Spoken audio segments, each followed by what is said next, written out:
This is a Range Rover, but do you know which model it is? I bet you don't, because they all look the same. If you think you do, comment down below what model you think it is. Come on, don't be shy. Anyways, this is the Range Rover Autobiography, and this car is superb. Get it? It's English. Anyways, before we do anything, let's take a look at the engine. This car comes with a 3-liter V6 engine that makes 340 horsepower and 332 pound-feet of torque. It's also supercharged, and it has an 8-speed automatic transmission. It does 0 to 60 in just 7.1 seconds.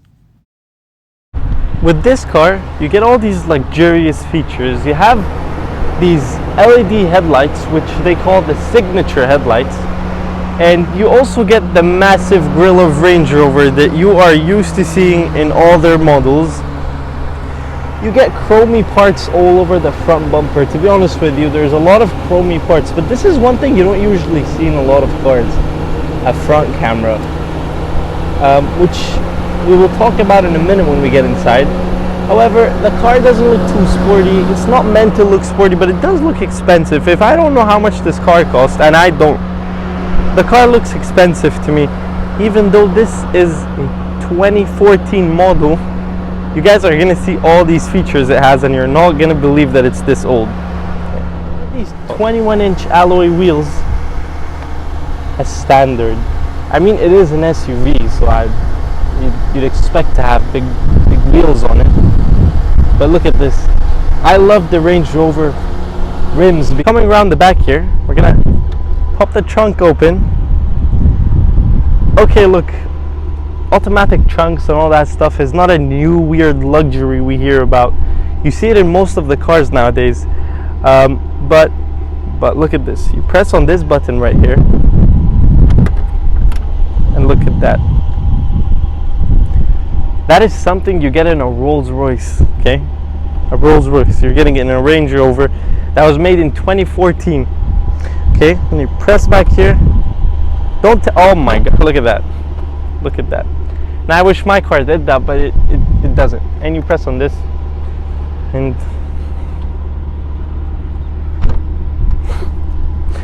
you get this autobiography emblem kind of thing over here.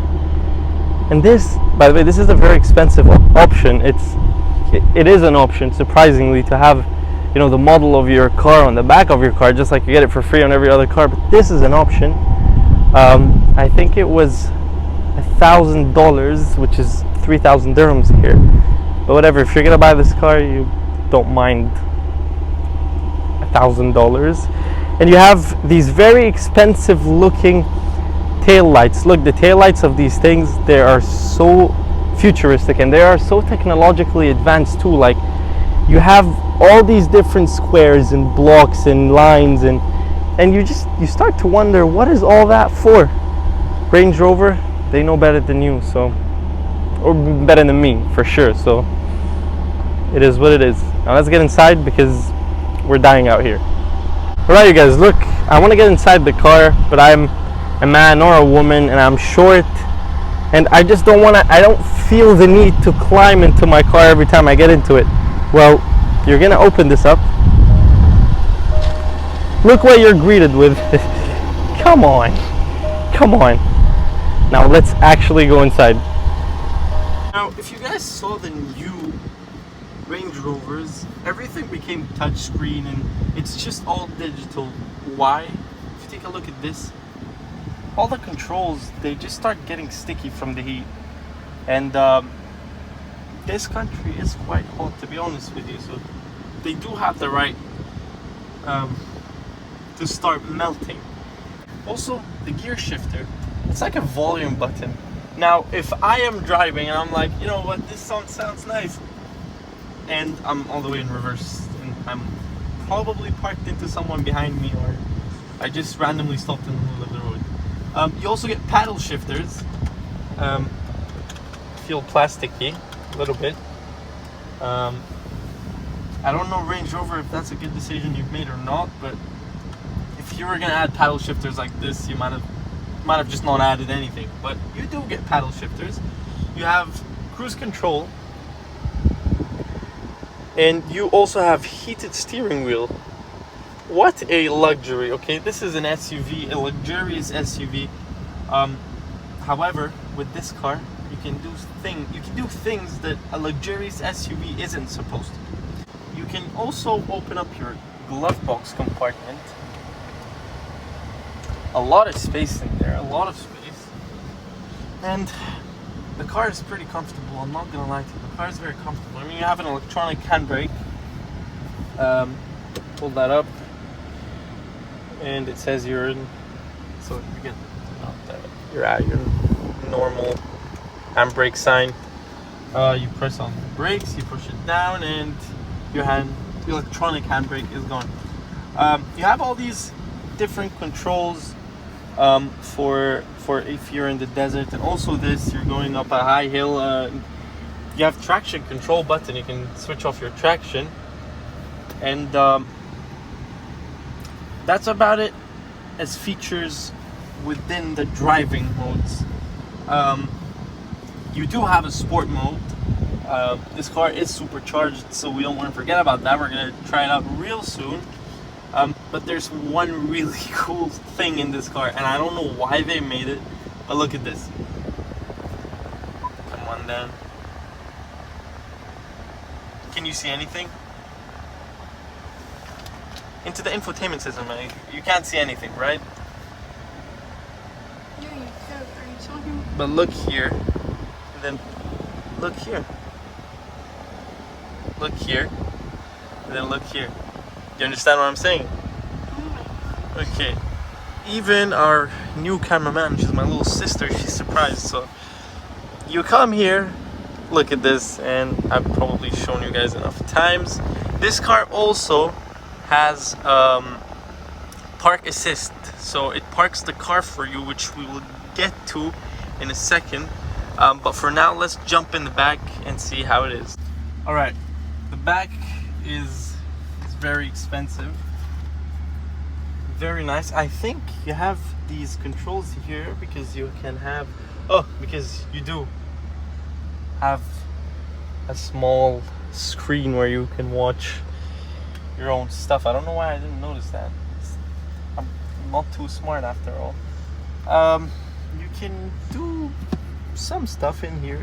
We have I think this is a cooled fridge in there, if I am not mistaken. You have a fridge in your 2014 Autobiography. You also get an ashtray in case you're a smoker, and your cup holders. I think they should have done it the opposite way around, because you'd have your drink. Nah, they did the right thing. Close these back up. I wish there was like a button here, maybe you can press, and then this would come all the way down and close. You could also control your AC back here with these buttons. Again, the heat has killed them, but you can control the power just like this, and you can do all these sorts of stuff. You can also do this. Look at the front passenger seat. You can bring them back.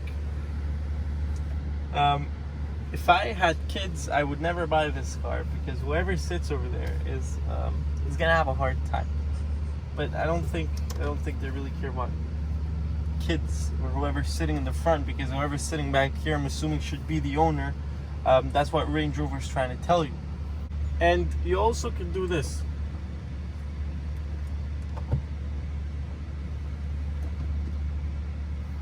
It turns into a bed. Like, I have never seen anything of this sort in my life, and I don't want to mess too much with the car, but it is very comfortable, and you have so many different features that you don't really see. You could do so much stuff that you wouldn't imagine you could do, but you could certainly do this stuff in the Range Rover Autobiography. Now look at this. A bit of a flex from Range Rover again. There's too much flexing happening, but you get this Autobiography cushion kind of thing, or Autobiography thingy. Now let's go up front. All right, you guys, you get this really cool thing before we drive off. Come here and look at this.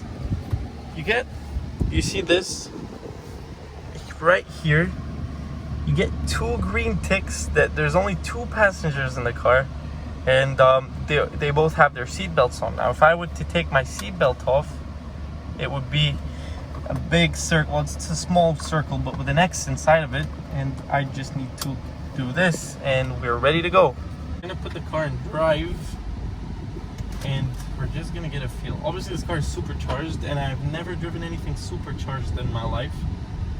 But we're just gonna see how it drives. Okay, goes. Alright, you guys, we are driving off, and as I said before, this is the first time I drive a supercharged car. I don't like SUVs, to be honest with you, but this car it's controlling itself. I don't know why. I don't like SUVs because they usually they feel like, you know, you're driving a boat, but this car, it has a lot of grip for itself. It's holding on to the road. It's comfortable. It's nice. It feels fast. All right, we put it in sport now. Just give it gas. Oh my goodness. Oh my goodness. Okay. The supercharger on this car is mad. You know, when you see Range Rovers, they usually, whenever they speed up, you see they're like taking off the back wheels or the back suspensions. They press down, and the front of the car just kind of lifts off. Lifts off. This is the first time I understood the feeling, or felt the feeling. So we're just gonna give it a push one more time. Alright, one more time. Alright, you guys, the car does build up a lot of speed. A great performance, but we're not here to check the performance of the car. Because this is not a sports car. It's not a high performance car. I'm gonna show you one cool feature, and I'm gonna go call the owner over here, and he'll get it done for us, because I just don't trust myself enough to do something like that in a car this expensive. So I'll show you guys, then we'll take a listen to the exhaust, and then we're out of here. We are gonna automatically park the car, so the car is gonna self-park itself. As you can see, there's my car over there. So we're gonna come near the car. The car is searching for parallel parking, which is the only option you have, I'm assuming. So it select reverse, put your car in reverse, and you don't do nothing. The car just turns itself for you.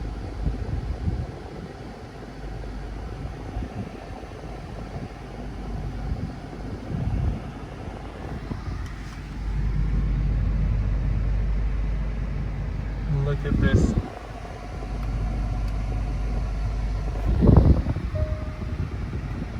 I would be scared to do that. If you guys aren't, just let me know.